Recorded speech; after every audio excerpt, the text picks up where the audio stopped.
السلام علیکم، میرا نام ہے محمد رئیس انصاری، میرا یوٹیوب چینل ہے رئیس قلعہ۔ آپ سبھی مفتی سلمان اظہری کا یہ شہر کو راکھ کر ڈالا۔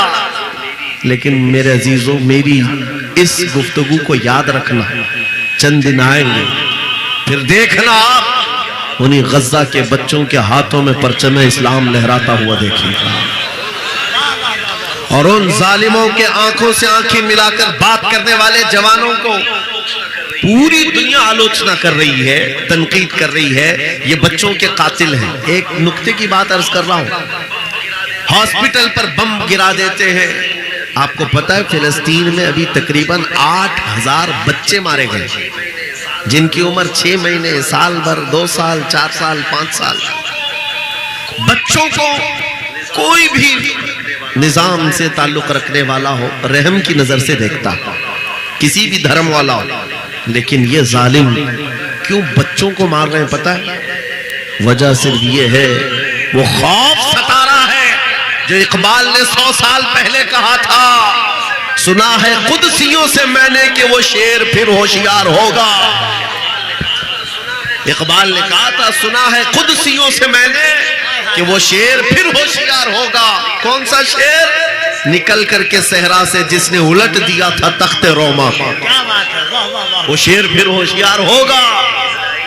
یہ اسرائیلی وہی کام کر رہے ہیں جو ان کے باپ دادا فرعونی طاقت کیا کرتے تھے۔ فرعون کو نجومیوں نے بتایا تھا کہ ایک بچہ پیدا ہوگا جو تیری سلطنت کو ہلاک کر دے گا، اور اس خوف سے اس نے 1 سال کے اندر 12000 بچوں کو قتل کر ڈالا تھا۔ نجومیوں نے بتایا تھا فرعون کے خواب کی تعبیر میں 12000 بچوں کو قتل کر ڈالا، لیکن جو بچہ اس کی سلطنت کو ہلاک کرنے والا تھا وہ موسیٰ علیہ السلام تھے، پیدا بھی ہوئے ہیں، اور فرعون کے گھر میں ہی اللہ نے ان کو پالا۔ آپ کو پتہ ہے، تفسیر اٹھا کر کے دیکھ لیں، جب حضرت موسیٰ علیہ السلام کی ماں، ان کی ولادت کا وقت قریب آیا تو تہخانے میں گئی، بیٹا پیدا ہوا۔ حالات ایسے تھے کہ فرعون جو بھی بچہ پیدا ہوتا ذبح کر دیتا تھا۔ قرآن میں آیا یذبحون ابناءہم ویستحیون نساءہم، لڑکی پیدا ہوتی تو زندہ چھوڑ دیتے تھے، بیٹا پیدا ہوتا تو ذبح کر دیتے تھے۔ اب موسیٰ علیہ السلام جب پیدا ہوئے تو کیا کیا؟ خدا کی تقدیر اور اس کی حکمت کے فیصلے آپ کو میں بتا رہا ہوں، تفسیر سے تعلق رکھنے والی بات۔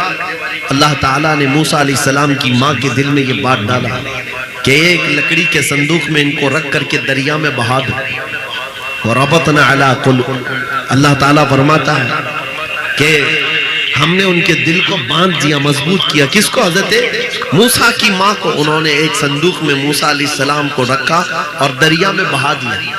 موسیٰ علیہ السلام کی بڑی بہن بہتے ہوئے صندوق کا پیچھا کرتے ہوئے جا رہی تھی، دیکھ رہی تھی کہاں گیا ہے صندوق؟ سیدھے فرعون کے باغیچے کے کنارے جا کر لگ گئے۔ فرعون کی اولاد نہیں تھی، فرعون کی بیوی وہ باغیچے میں ٹہلنے آئی تھی، دیکھا ایک صندوق آ کر لگا ہے، گلاب جیسا حسین بچہ ہے، اٹھا لیا، پیار کیا اور لے کر کے آئی۔ فرعون سے کہنے لگی کہ ہم اس کو اپنا بیٹا کیوں نہ بنا لیں۔ پہلے فرعون تو ڈرا کہ کہیں وہ میری سلطنت کو ہلاک کرنے والا بچہ یہ تو نہیں ہے۔ بیوی نے کہا کیسی بات کرتے ہو، یہ تو دریا سے بہہ کر کے آیا ہے، تمہیں پتہ نہیں مولا کہاں سے بہا کر تمہاری ہلاکت کو لائے گا، تمہاری ہلاکت کہاں سے آئے گی تمہیں اندازہ بھی نہیں ہے۔ سنو میری بات کو۔ فرعون نے بیوی کی بات مان لی۔ موسیٰ علیہ السلام کی پرورش فرعون کے گھر میں ہو رہی ہے، فرعون کے گھر میں، اور وہ بھی کس شان سے؟ موسیٰ علیہ السلام پیدائشی بچے ہیں، دودھ پلانے کی بات آئی تو کسی دایا کا دودھ آپ پکڑتے نہیں۔ موسیٰ علیہ السلام کی بہن بھی وہاں کھڑی سب دیکھ رہی تھی۔ فرعون کی بیوی سے کہا میں ایک دایا کو جانتی ہوں جس کا دودھ ہر بچہ پکڑ لیتا ہے، کہا بلا لاؤ، ہم شاہی خزانے سے اسے انعام بھی دیں گے۔ وہ گئی اور اپنی ماں کو لے آئی، اپنی ماں کو لے آئی۔ موسیٰ علیہ السلام اپنی ماں کے گود میں گئے، جیسے ہی سینے سے لگایا دودھ پینے لگ گئے۔ بادشاہت میں خوشی، اور موسیٰ علیہ السلام کی ماں کو انعام و اکرام بھی دیا گیا۔ ہر بچے کی پرورش کے لیے موسیٰ علیہ السلام کی ماں کو فرعون کے گھر میں رکھا گیا۔ تمہیں پتا ہے رب تبارک و تعالیٰ کی حکمت کے فیصلے وَمَكَرُوا وَمَكَرَ اللَّهُ وَاللَّهُ خَيْرُ الْمَاكِرِينَ. میرا رب فرماتا ہے کافر منصوبہ بناتے ہیں اور اللہ خفیہ تدبیر کرتا ہے، اور رب کی خفیہ تدبیر غالب آتی ہے.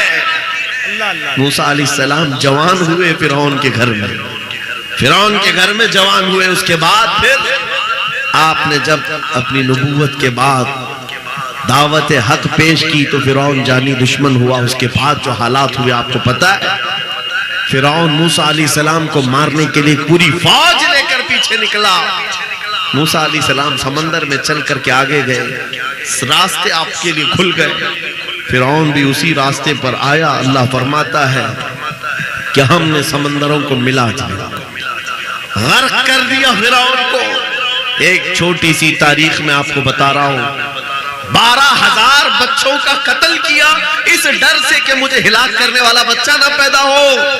لیکن جو بچہ تیری سلطنت کو ہلاک کرنے والا تھا وہ تیری ناک کے نیچے پرورش پا رہا تھا. آج ان ظالموں نے غزہ کے ہزاروں بچوں کو صرف اس لیے مارا ہے کہ یہ بڑے ہو کر کے مجاہد نہ بن جائے، یہ بڑے ہو کر کے ہمیں آنکھ دکھانے والے نہ بن جائے. اور باضابطہ اسٹیٹمنٹ میں یہ کہتے بھی ہیں ان بچوں کو قتل کرنے سے ہمیں کوئی خوف نہیں، کوئی آپتی نہیں ہے، کوئی تکلیف نہیں ہے، اس لیے کہ بڑے ہو کر کے یہ ہمیں آنکھ دکھانے والے بنیں گے. یہ ڈر تمہارا بتا رہا ہے. کئی ہزار بچوں کو بھی تم قتل کر لو لیکن تم اللہ کی اس حکمت سے غافل ہو. ظالموں، وہ ان قریب پیدا ہوگا جس کو دنیا صلاح الدین کہتی ہے، وہ ان قریب ہوگا. میرے عزیزو، آج کے نوجوانوں سے میں یہ کہتا ہوں تمہارے دور میں بھی یہ ڈرا سہما ہوا جو ماحول لوگ بنانے کی کوشش کر رہے ہیں، ابھی دیکھنا اور حالات خراب کیے جائیں گے. ہماری حکومت آئے گی تو مسجدوں کو توڑ ڈالیں گے، مدرسوں کو توڑ ڈالیں گے. ان ظالموں کو لگتا ہے تمہارے سارے بلڈوزر میں ہی طاقت ہے. صرف طاقت اسی کا نام ہے. راج مل جائے، تخت مل جائے، اس وقت کچھ لوگوں کے اوپر ظلم کرنا آسان ہے، جس طرح چنگیز نے بھی کیا، ہلاکو نے بھی کیا، بڑے بڑے ظالموں نے کیا ہے. اور ان کا حشر بھی تمہیں معلوم ہونا چاہیے. انشاءاللہ وہ وقت آئے گا جب خس و خاشاک کی طرح تم بہا دیے جاؤ گے، اخباروں میں تمہارا نام تک نہ ہوگا. اور اگر کچھ باقی رہے گا تو کیا رہے گا؟ نہ گھبراؤ مسلمانوں، ابھی خدا کی شان باقی ہے، ابھی اسلام زندہ ہے، قرآن باقی ہے. یہ ظالم کافر کیا سمجھتے ہیں جو روز ہم سے الجھتے ہیں؟ ارے ابھی کربلا کا آخری میدان باقی ہے. نعرہ تکبیر، نعرہ رسالت، محافظ ناموس رسالت، مسلک اعلیٰ حضرت.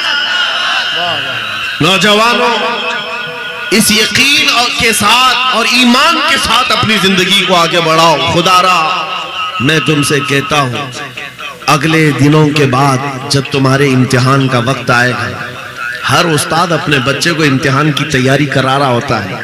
بیٹا سوالات ایسے آئیں گے، ٹائم اتنا ہوگا، اسکواڈ بھی ہوں گے، چیک کرنے والے ایگزام ہال میں بار بار آئیں گے، تمہیں دیکھیں گے. اس وقت تم خوف سے اپنے ہاتھ میں کپ کپی نہیں پیدا کرنا، دل کو جمانا اور اپنا امتحان مکمل کرنا. یہ ہر استاد اپنے بچوں کو ترقین کرتا رہتا ہے.